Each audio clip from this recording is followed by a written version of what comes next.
সিলেটের টানা 4 হারে টেবিলের 4-এ খুলনা। সিলেটের টানা 4 হার আর টেবিলে 4 নম্বরে খুলনা। দুই দলের প্রথম দেখায় সিলেট স্ট্রাইকার্স জিতেছিল 8 রানে। এবার খুলনা 6 উইকেটের জয়ে আধিপত্য দেখালো। তাদের এই জয় এবং সিলেটের আরেকটি হার দিয়ে বিপিএলে এবারের আসরে চট্টগ্রাম পর্ব শেষ হলো। মিরাজ বোলিংয়ে ছিলেন খরুচে, তবে ব্যাটিংয়ে পুষিয়ে দিয়েছেন খুলনা টাইগার্স দলপতি। তার দুর্দান্ত ব্যাটিংয়ে এক ম্যাচ পরে জয় ফিরল খুলনা টাইগার্স। সিলেট স্ট্রাইকার্সকে 6 উইকেটে হারালো মিরাজের দল। হাতে উইকেট থাকলেও ম্যাচটায় শেষ পর্যন্ত লড়াই হয়েছে। জয়ের জন্য খুলনার শেষ 6 বলে 5 রান লাগতো। প্রথম বলে বশিষ্ঠ 1 রান নিয়ে প্রান্ত বদল করেন। চতুর্থ বলে বশিষ্ঠ ডট খেললে ম্যাচে উত্তেজনা ছড়ায়। শেষ 2 বলে সমীকরণ নেমে আসে 3 রানে। সিলেটের ডাগআউটে ছিল রোমাঞ্চ, খুলনার উৎকণ্ঠা। পঞ্চম বলে সেই উৎকণ্ঠাকে আনন্দের জোয়ারে পরিণত করেন Aji Vashisht. Topley length ball mid wicket দিয়ে উড়িয়ে ছক্কা হাঁকান। তাতে 1 বল আগে জয় নিশ্চিত হয় খুলনার। বৃহস্পতিবার বিপিএলে চট্টগ্রাম পর্বের শেষ ম্যাচে জহুর আহমেদ চৌধুরী স্টেডিয়ামে টস জিতে 9 উইকেট হারিয়ে 152 রান করে সিলেট স্ট্রাইকার্স।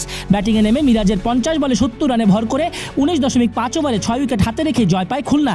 153 রানের লক্ষ্যে ব্যাট করতে নেমে দলকে দুর্দান্ত শুরু এনে দেন 2 ওপেনার মোহাম্মদ নাইম শেখ, অধিনায়ক মিরাজ। পাওয়ার প্লেতে কোনো উইকেট না হারিয়ে 59 রান তুলে নেয় খুলনা। দলীয় 65 রানের মাথায় 20 রান করে সাজঘরে ফেরেন নাইম। আফিফ হোসেনও এদিন ছিলেন নিষ্প্রভ, ফেরেন মাত্র 3 রান করেই। তবে উইকেটের এক প্রান্ত আঁকড়ে ছিলেন মিরাজ। দলকে জয়ের ভিত গড়ে দিয়ে খুলনার অধিনায়ক ফিরে যান।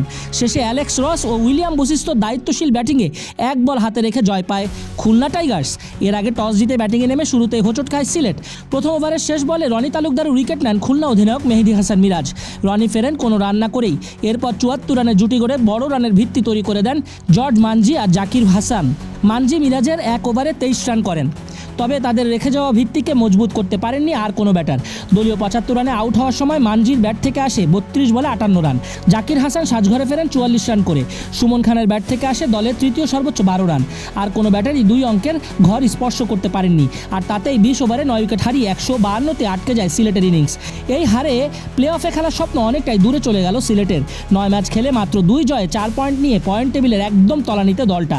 আর এই ম্যাচ জিতে 9 ম্যাচে 8 পয়েন্ট নিয়ে পয়েন্ট টেবিলের 4-এ উঠে এসেছে মিরাজের খুলনা টাইগার্স।